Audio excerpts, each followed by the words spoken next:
Is cereal a good breakfast option? No, cereal is not a good breakfast option.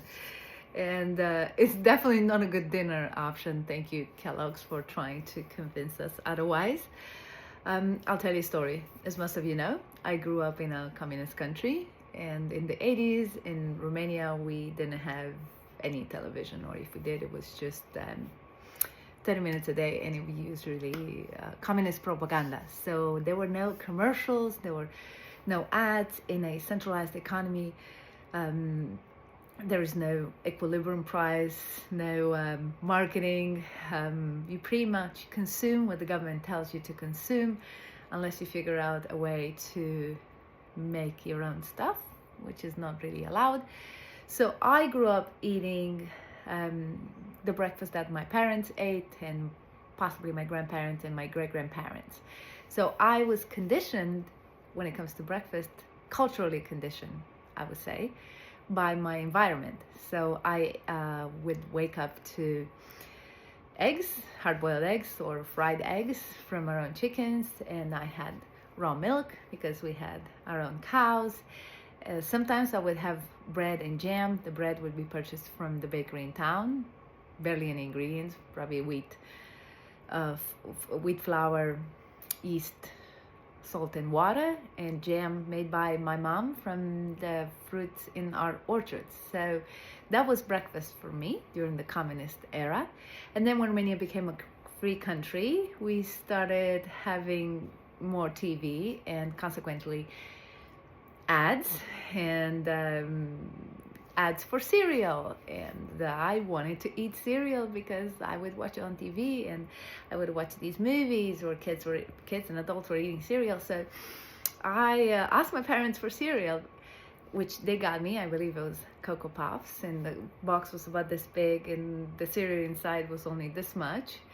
And I had some for breakfast, and probably I finished off that box within a day or two as I was snacking throughout the day from it. It was dessert because it was sugary puffed corn, I'm assuming.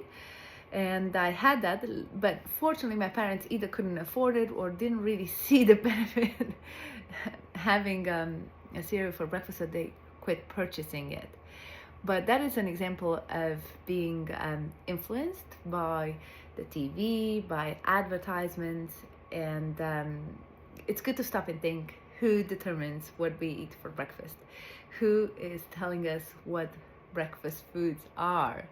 Like, we should actually stop and think, does it make sense to eat refined carbs and sugar for breakfast?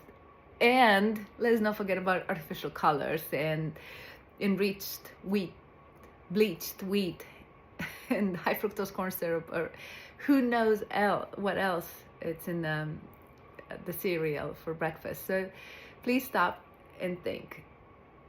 You would not feed yourself, or you would not give your child a bowl full of sugar in the morning, like plain sugar, or even a bowl of honey. We would not do that because it's madness, right? Why would we do that? So we shouldn't give our kids or ourselves sugar for breakfast and expect to perform, because what happens when we eat sugar for breakfast, I'm going to call it sugar because it's just not anything else, maybe colored sugar for breakfast, blood sugar goes up, and then kids get just out of control, and then blood sugar drops, and it's a big drop, and then either they're whiny or uncooperative, and we feel this at work because our fuse is short, and we get upset, and then we're super hungry. So it all makes sense, and then it's affecting our microbiome, which in turn affects our immunity and inflammation. So no matter how we look at it, it's not good. Let's just not have dessert for breakfast.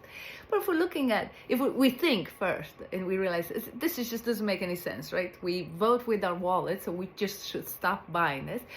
And if we want to change, there's so many options, and I recommend a savory breakfast, which would mean for the people that eat eggs, and for the people that don't, maybe a chickpea scramble or a tofu scramble with beans, and can eat salad for breakfast. If you really want grains, then you can soak quinoa or oats overnight, and water and lemon or water and vinegar, then boil it and add almond milk, plant milk, and hemp seeds and sunflower seeds and pumpkin seeds and walnuts and Brazil nuts and maybe a berry of sorts or a few berries if you like a little sweetness. And there you go, you have it. You have breakfast, and it can be done overnight, so you don't have to do anything. It can be done in a crock pot. So there you go, it's fast food. It takes just as long as it takes to get the cereal out of the box. You can make a overnight chia pudding. You find all these recipes on my website. So I encourage you to stop and think as to who decides what you eat, who's conditioning you to eat this or that for breakfast, and then make the better choice.